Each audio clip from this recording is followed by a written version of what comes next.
What's up guys, this is Sean Tan, and should you ever share a property with your boyfriend or girlfriend?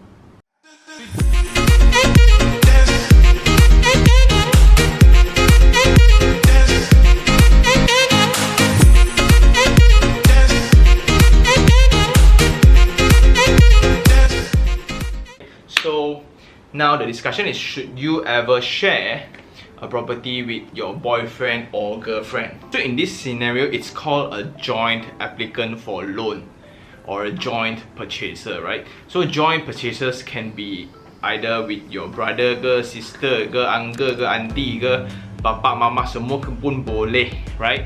Just that sometimes I don't really encourage with a stranger. Never with a stranger. And the only reason why you would want to join names for a property is most of the time is because you cannot afford, right? You want to afford something beyond your means, then only you would want to join names. Especially in this current era of economy, right? Housing loans is almost impossible to get if you don't know how. And what bankers always ask you to do is can you have another person to join name, another person or brother or sister or uncle, just to add in another name to have a higher probability of getting a higher margin for your loan. If you're not familiar with getting loans, right, for your information, an individual can get the first two residential housing loan, meaning if you buy the first two houses, right, banks are open to give you 90% of the house amount as loan, right? Meaning if the house is 500,000, you can get 450,000. If the house is 1 million, you can get 900,000, provided your income can support it lah, right? So for your first property, second property, so third property, even your income can support, at maximum you can get usually is 70% or 60%. So that's why people usually stop at the second, right? These are actually cooling measures by the government, limiting people to speculate or to actually stir up the market. So on that same note, I will never ever join name for a property, because it actually just wastes the quota that you really only have, right? Of course, if you really want to get into an agreement like this, please be very outspoken about it.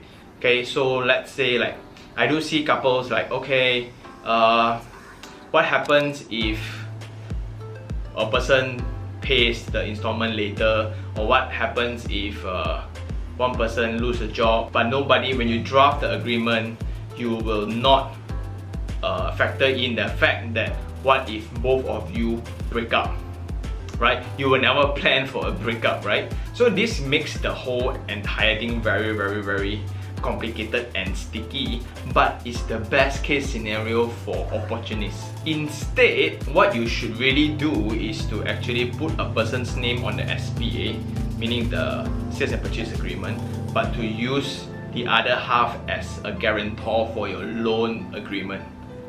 Okay, let me again. So A and B, right? Let's say A wants to get a loan, he purchase a property, right? So the SPA can be under his name, right? Then but his income cannot support. So for his loan agreement, B can be the extra guarantor for A. So in case anything happens to A, B will support. So this would be the ideal case of arrangement. A buys 2, there goes the quota. Then the third and fourth property, only you use B's name to buy.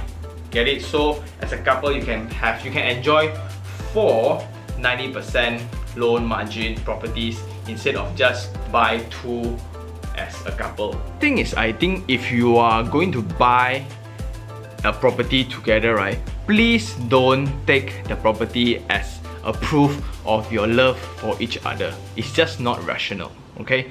I would suggest getting a pet.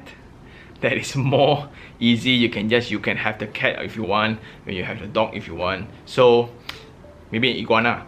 But then that's not the point. The point is, this house is going to take a lot of legal documentations and complications if you guys broke up, right? So when couples break up in a very dramatic manner, both of them don't want to talk to each other, then who is going to service the loan?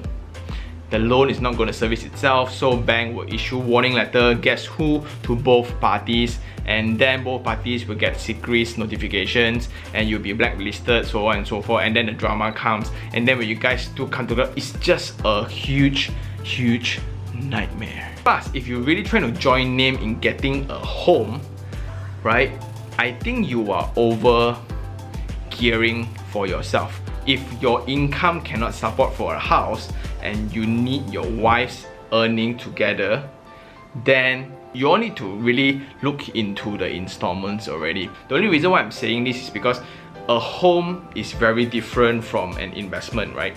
Let's say one person can qualify for a 300,000 house, but you all like to stay on the 700,000 landed strata house.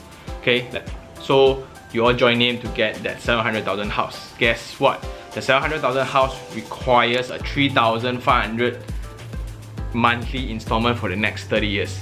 So as joint income is, let's say maybe 7,000 or 8,000, 3,500 automatically goes to the bank. So for the next 30 years, that will be the case.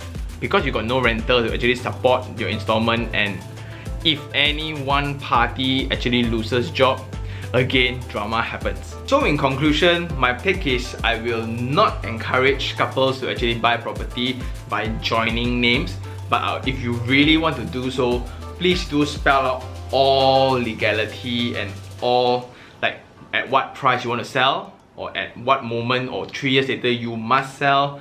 You must lay out all the conditions. If you all really have trust for each other, then it's fine. If not, you can get a lawyer friend to actually read over it, and then you just sign on it, because it can be a legal document any moment of time. If not, if that's one of it, the only reason I will support, then you should always use the guarantor method, which I specified earlier. It's way more worth it because you can really maximize and leverage on the quotas. Okay, if you really like this video, like it, share it, and even subscribe for more fun topics like this. I think this is quite a fun one. Until next time, this is Sean Tan. Ciao.